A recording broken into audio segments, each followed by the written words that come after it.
Mental health ജേർണിയിലുണ്ടല്ലോ, അതിനെ വല്ലാതെ help ചെയ്ത് റിലീജിയസ് ആവലാണ് എന്ന് ഞാൻ പറഞ്ഞു.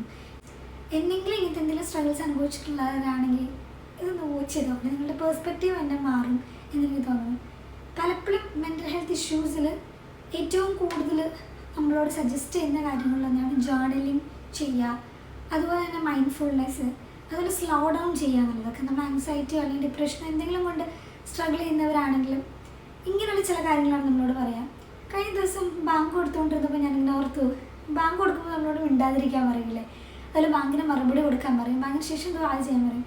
നമ്മുടെ ലൈഫ് ഭയങ്കര സ്പീഡാണ്. നമ്മൾ ഒരു കുറച്ച് നേരം ഇരുന്ന് മൈൻഡ്ഫുൾ ആവാനുള്ള സമയം നമുക്ക് കിട്ടാറില്ല. ചിലപ്പോൾ നമ്മൾ ജോലി ചെയ്യുന്നവരായിരിക്കാം, പഠിക്കുന്നവരായിരിക്കാം.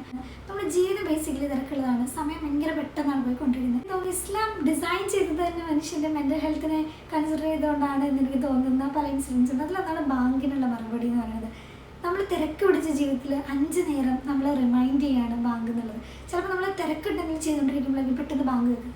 നമ്മളൊന്ന് പോസ് ചെയ്യാൻ റബ്ബുൽ നമ്പർ നമ്മളോട് പറയാണ്. നമ്മളത് ഇരിക്കുന്നു, അതുവരെ ചെയ്തുകൊണ്ടിരുന്ന എന്ത് തിരക്ക് പിടിച്ച കാര്യമാണെങ്കിലും അത് മാറ്റി വെച്ച് നമ്മൾ ബാങ്ക് ശ്രദ്ധിക്കണം. എന്നാൽ മാത്രമേ നമുക്ക് ബാങ്കിന് മറുപടി കൊടുക്കാൻ കഴിയും. നമ്മൾ ബാങ്ക് ശ്രദ്ധിക്കുമ്പോൾ നമ്മൾ ബാക്കി ചിന്തകളിൽ നിന്നും വിട്ട് നിന്ന് ഓരോ വരിയെ ശ്രദ്ധിക്കുന്നു, നമ്മളതിന് മറുപടി കൊടുക്കുന്നു. ഇതിൽ 5 നേരം നമ്മൾ പോസ് ചെയ്യാണ്. നമ്മുടെ ജീവിതത്തിൻ്റെ തിരക്കുകളെ, നമ്മുടെ ലോകത്തെ നമ്മൾ പോസ് ചെയ്ത് മാറ്റി നിർത്തി നമ്മൾ റിഫ്ലക്റ്റ് ചെയ്യാൻ വേണ്ടി എടുക്കുകയാണ്. ശരിക്കും ഇത് തന്നെയാണ് സൈക്കോളജിസ്റ്റുകൾ നമ്മളോട് പറയുന്നത്. നിങ്ങളത് പോസ് ചെയ്യുക, slow down, B mindful, take your time, reflect your self. ഇത് തന്നെയാണ് ശരിക്കും നമ്മൾ സിംപിളി ബാങ്കിന് മറുപടി കൊടുക്കുക എന്നതിലൂടെ ചെയ്യുന്നത്. വൃത്തിയും മെൻ്റൽ ഹെൽത്തും വളരെ റിലേറ്റഡ് ആണ്. നമുക്കറിയാം, നമ്മൾ മെൻ്റലി ഡൗൺ ആകുമ്പോൾ, ആൻഷ്യസ് ആകുമ്പോൾ, സ്ട്രെസ് ആകുമ്പോൾ, അല്ലെങ്കിൽ എന്തെങ്കിലും മെൻ്റൽ ഹെൽത്ത് ക്രൈസിസ് വരുമ്പോൾ 2 കാര്യമാണ് സംഭവിക്കുക.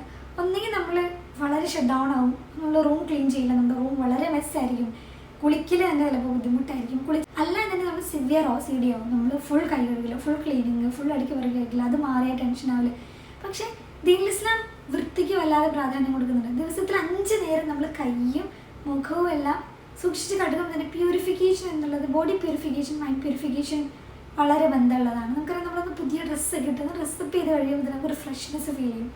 ഇനി OCDയിലേക്ക് വരികയാണെങ്കിൽ ദീനുൽ ഇസ്ലാം തന്നെ പറയുന്നുണ്ട്, ഒന്നിലും നമ്മൾ വല്ലാത്ത വസ്വാസ് കാണിക്കരുത് എന്നുള്ളത്.